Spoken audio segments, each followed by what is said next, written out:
Mock പോളിനിടെ പുറത്തേക്ക് വന്ന അധിക വിവിപാറ്റ് ആ പ്രശ്നം ഇപ്പോൾ സാങ്കേതിക തകരാർ മൂലം ഉണ്ടായതാണ് എന്ന് സ്ഥിരീകരിക്കുകയാണ് മുഖ്യ തെരഞ്ഞെടുപ്പ് ഓഫീസർ സഞ്ജയ് കൌൾ. ഓഫാക്കിയ മെഷീൻ ഓൺ ആക്കിയപ്പോൾ പഴയ സ്ലിപ്പ് ലഭിച്ചതാണ് പ്രശ്നത്തിന് കാരണം. അതേ മെഷീനിൽ 1000 തവണ മോക്ക് പോൾ നടത്തി പ്രശ്നമില്ലെന്ന് ബോധ്യപ്പെട്ടു. സുപ്രീം കോടതിയെ വിവരങ്ങൾ ധരിപ്പിച്ചെന്നും സഞ്ജയ് കൌൾ റിപ്പോർട്ടറിനോട് പറഞ്ഞു. കാസർഗോഡ് സംഭവിച്ചത് അവർ ടെസ്റ്റ് ബട്ടൺ പ്രസ് ചെയ്തു. ആദ്യത്തെ പ്രിൻറ്റ് വന്നു. അവർ വിചാരിച്ചു ശരി ഓക്കെ പെർഫെക്റ്റ്ലി വർക്കിംഗ് ആണ്. അത് മെഷീൻ സ്വിച്ച് ഓഫ് ചെയ്തു. സ്വിച്ച് ഓഫ് ചെയ്ത് അടുത്ത ടേബിളിലേക്ക് കൊണ്ടുപോയി. ദാറ്റ് അവിടെ തുടങ്ങാം.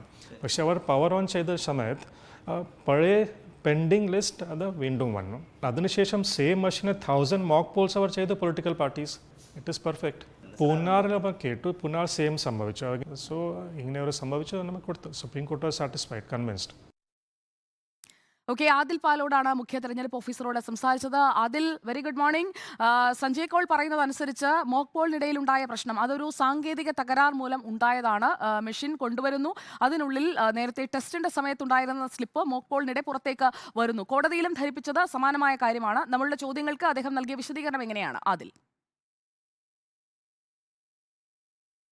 മോക്ക് പോളുമായി ബന്ധപ്പെട്ട് നിരവധി പരാതികൾ ലഭിക്കുന്നുണ്ട്. കഴിഞ്ഞ ദിവസം പൂഞ്ഞാറിൽ നിന്നും പരാതി ലഭിച്ചു. മോക്ക് പോൾ ചെയ്യുമ്പോൾ വോട്ട് ചെയ്യുന്നതിനേക്കാൾ കൂടുതൽ വിവിപാറ്റ് രസീതുകൾ കിട്ടുന്ന സംഭവമാണ് ഇപ്പോൾ റിപ്പോർട്ട് ചെയ്യുന്നത്. അതിലുള്ള വിശദീകരണമാണ് തെരഞ്ഞെടുപ്പ് കമ്മീഷൻ മുഖ്യ തെരഞ്ഞെടുപ്പ് ഓഫീസർ സഞ്ജയ് കൌൾ റിപ്പോർട്ട് നൽകിയ ഹ്രസ്വ അഭിമുഖത്തിൽ ഇക്കാര്യം പറയുന്നത്. നേരത്തെ ചെയ്തിരിക്കുന്ന കമ്മീഷനിങ്ങിൻ്റെ ഭാഗമായി ഒരു ട്രയൽ നടത്താറുണ്ട്. ഈ ട്രയലിൻ്റെ ഭാഗമായി വോട്ട് ചെയ്യുകയും എന്നാൽ മെഷീൻ സ്വിച്ച് ഓഫ് ചെയ്യുകയും ചെയ്യുന്ന സാഹചര്യമുണ്ടായി. പിന്നീട് മെഷീൻ ഓണാക്കുമ്പോൾ ഈ രസീത്, നേരത്തെ വീഴാതിരുന്ന രസീത് വിവിപാറ്റ് അതിലേക്ക് വീഴുന്നതാണ് ഈ പ്രശ്നത്തിന് കാരണം. അതാണ് ഒരു പ്രതിസന്ധിയായി മാറിയത് എന്നാണ് സഞ്ജയ് കൌൾ വിശദീകരിക്കുന്നത്. അതുകൊണ്ട് അതൊരു പ്രശ്നമല്ല.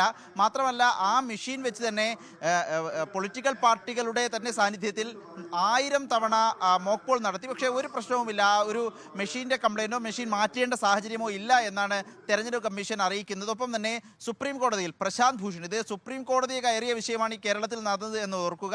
കാസർഗോഡ് വിവിപാറ്റിൽ BJPയുടെ രസീത് അധികമായി കിട്ടിയതാണ് ആദ്യ വിവാദമുണ്ടായത്. വലിയ തോതിൽ ചർച്ചയാവുകയും ചെയ്തു. സുപ്രീം കോടതിയെ പ്രശാന്ത് ഭൂഷൺ ഇത് അറിയിക്കുകയും സുപ്രീം കോടതി തെരഞ്ഞെടുപ്പ് കമ്മീഷനോട് ഇത് പരിശോധിക്കണമെന്ന് ആവശ്യപ്പെടുകയും ചെയ്തു. സുപ്രീം കോടതിക്കും സമാനമായ റിപ്പോർട്ട്, ഇതൊരു പ്രശ്നമല്ല, സ്വിച്ച് ഓഫ് ചെയ്യുന്നതിൻ്റെയും ഓണാക്കുന്നതിൻ്റെയും ഒരു ഇടയിൽ വന്നുപോയ ചെറിയൊരു പ്രശ്നമാണ് എന്ന് സുപ്രീം കോടതി അറിയിക്കുകയും ചെയ്തിട്ടുണ്ട്. സുപ്രീം കോടതി അതിൽ ആ കാര്യം ബോധ്യപ്പെട്ടിട്ടുണ്ട് എന്നും സഞ്ജയ് കൌൾ റിപ്പോർട്ടിനോട് പ്രതികരിച്ചിട്ടുണ്ട്. സുജിയ. ഓക്കെ, അദ്ദേഹത്തിന്റെ പ്രതികരണത്തിന്റെ കൂടുതൽ വിവരങ്ങളിലേക്ക് നമുക്ക് വരും മണിക്കൂറുകളിലും എത്താം. എന്തൊക്കെ കാര്യങ്ങളാണ് പരിശോധിക്കപ്പെട്ടത്? കാരണം ഈ മോക്ക് പോളിനിടയിൽ വന്ന അധിക സ്ലിപ്പ് അതൊരു വിവാദത്തിന് അധികമായി കൂടി ചേർക്കപ്പെടുന്നു എന്നുള്ളതാണ് ഈ തെരഞ്ഞെടുപ്പ് കാലത്ത് നമ്മൾ കണ്ടുകൊണ്ടിരിക്കുന്നത്.